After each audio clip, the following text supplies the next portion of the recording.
Hey everyone, well, you know what? Happy New Year. Welcome back to the channel.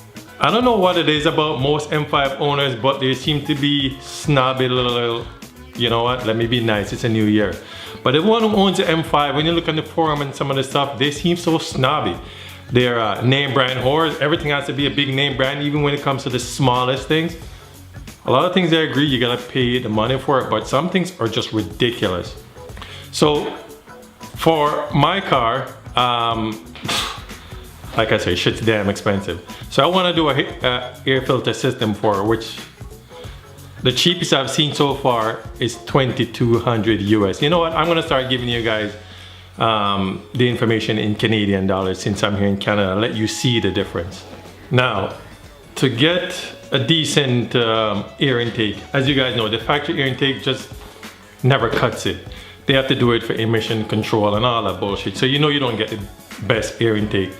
So for my car, because it has two air intakes, twin turbo, the cheapest one I can find, and I don't like it because it's gonna suck up all the hot air from in the engine, which I guess it's okay, but no, I want to get, you know, the best airflow, the coolest air possible.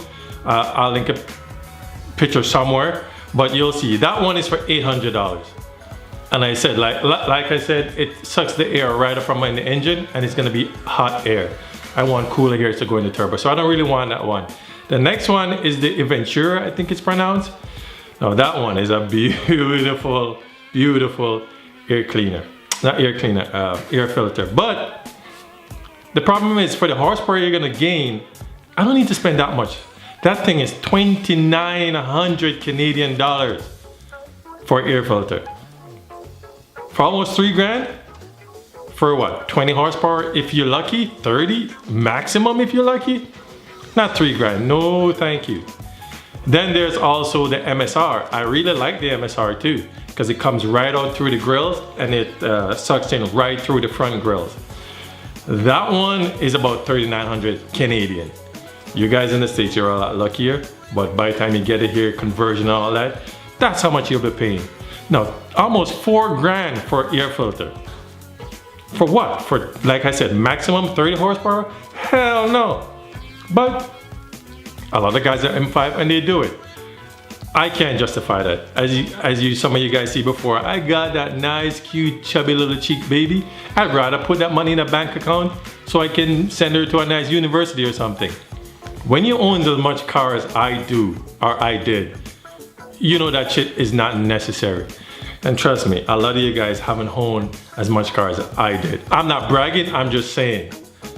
Even sometimes I'm ashamed of how many cars I went through. I was going through cars like this. Like, look at my last car. I had it for 9 months and it was gone. Beautiful car. Got tired of it, got rid of it. There is no gain in owning cars. Cars is just a plaything. Get me wrong, they're great playthings, but I'm done spending that kind of money on cars. And people are, well, why'd you buy the car if you don't want it? Because I wanted the car, so I buy the car. But that doesn't mean I have to go stupid and spending almost 4 grand on an air filter that's gonna give me 30 horsepower. Hell no, this car that has 560 horsepower. I don't need to spend 4 grand to get another 20 or 30 horsepower. Same thing for exhaust, but that's a whole nother ballgame. So a lot of you name brand freaks out there are gonna say, oh, you're this, you're that. Guess what? I really don't care. You don't have to watch, you can comment, you can criticize, do whatever you want. I don't care. You're free to do whatever you want, but I'm free to do whatever I want, and there's no way I'm spending $3,900 on an air filter. But let me stop the ranting and raving. So, in the meantime, I do find the one what I'm gonna get, and you know what? It's way less than the $2,900. It's in the $800 mark, but it's custom made. I'm already talking to the guy, but I'm not ready for that yet. But I wanted to do a baseline on this car before I start doing any modification. I didn't have time, so I'm just gonna do it. Where is it? So for now, I bought the K&N drop-in filters. I'm gonna be using these for now. It's gonna be a lot better than what's in there right now. And it's also going to get rid of, because right now there's 4 filters in there. The regular filter, the charcoal filter. So for now, I'm gonna use this K&N drop-in filter kit that I get. It's gonna make the car breathe a lot better for now than with, well, I can't even open this damn bag. So like I said, I got the K&N drop-in filter, which I'm gonna use for now. It's gonna be a lot better than what's in there until I get the other one. And you know what? Getting the other one in this, they're gonna be a little bit better performance than this because it's gonna be more air, but it's gonna be a lot better than what's in there. And I won't be spending $4 grand. Enough chatting, let's go rip some shit out. To remove the filters from out of here, you can go ahead and take off. There's 1, 2, 3, 4, 5, and there's 6, and there's one hidden. Yeah, you can't even see it. It's way the hell back there. You gotta put on all these wobble extension, all this crap to get to that one. And from the looks of it, it's already been stripped. I don't know if by the dealer or whoever changed the filter before, because it's such an awkward place. So what I'm gonna do, there's a screw down here, a torque screw. This one here, I took this one out already, and I'm also gonna loosen this one here, unplug this, and this, let me grab a light. That little thing there is just like a plug. This black thing right here. You just have to pull hard on the filter and everything will come off, and that way it's easier to get to the filters. Like I said, you can go ahead and take all those out. You're still gonna have to take them out, but it's the one back there is the problem, and from the look of it, it's stripped, and I'm gonna have issues with it. So I'm just gonna go ahead and pull all that stuff out. So I'm gonna go ahead and unplug this. So just push on this tab, pull it out, loosen this up. I've seen people fight with that screw so many times, and by the look of it, yeah, they were fighting with that one. So now I'm just gonna separate these. Where's my screwdriver? There. Grab this.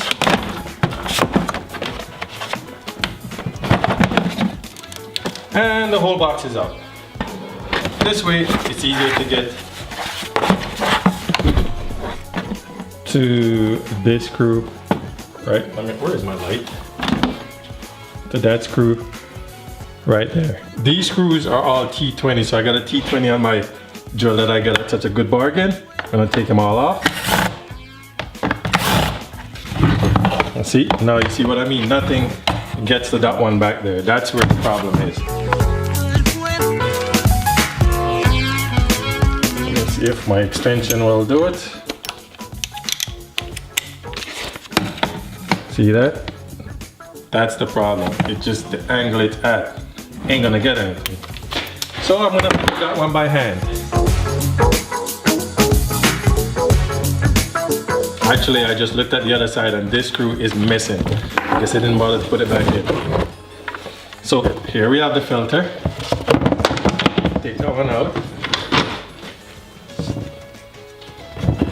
Drop that one in. And charcoal filter. So this thing has the regular filter and a charcoal filter. According to the dealer, this helps stop dust from getting in your engine. Really? Dust? Where the hell are you driving, in the Sahara Desert? I can understand for the cars they ship there, they do that to it, but these in North America, really? Here in Canada, you ain't gonna find nowhere where you're gonna get that much dirt, even in a new construction. Like, you gotta be literally plowing through this dirt every day. So we just have to pop something in here, and where the hell is that screwdriver?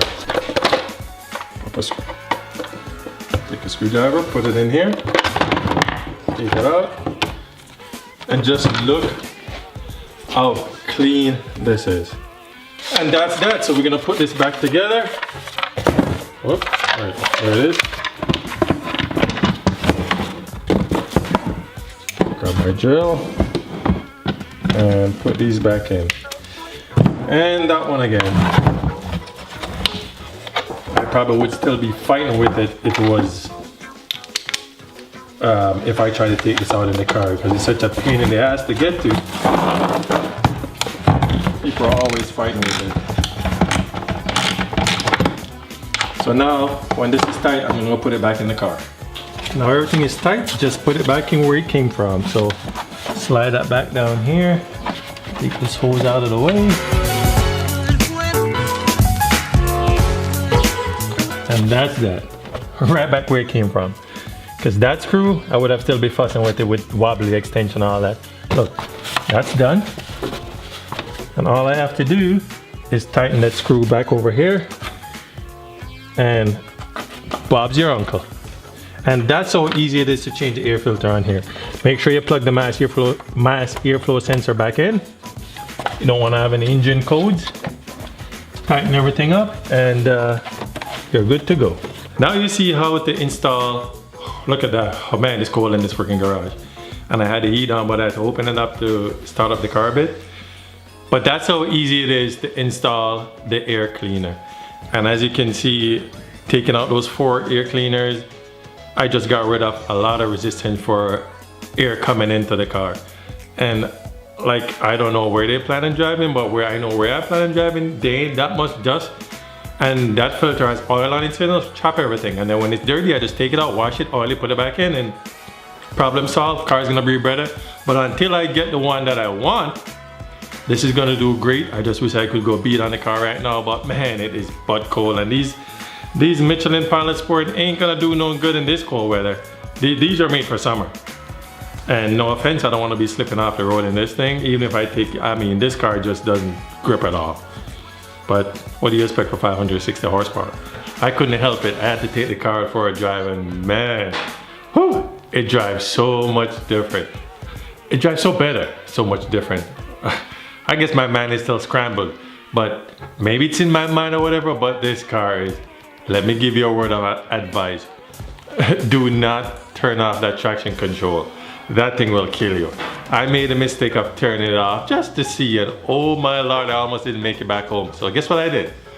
I turned it back on and I took the car home and I put it right back in the garage because this thing wasn't made for weather like this. The road is dry. Well, no, there's no snow on the road. It's a little bit wet, but man, this car is literally a beast.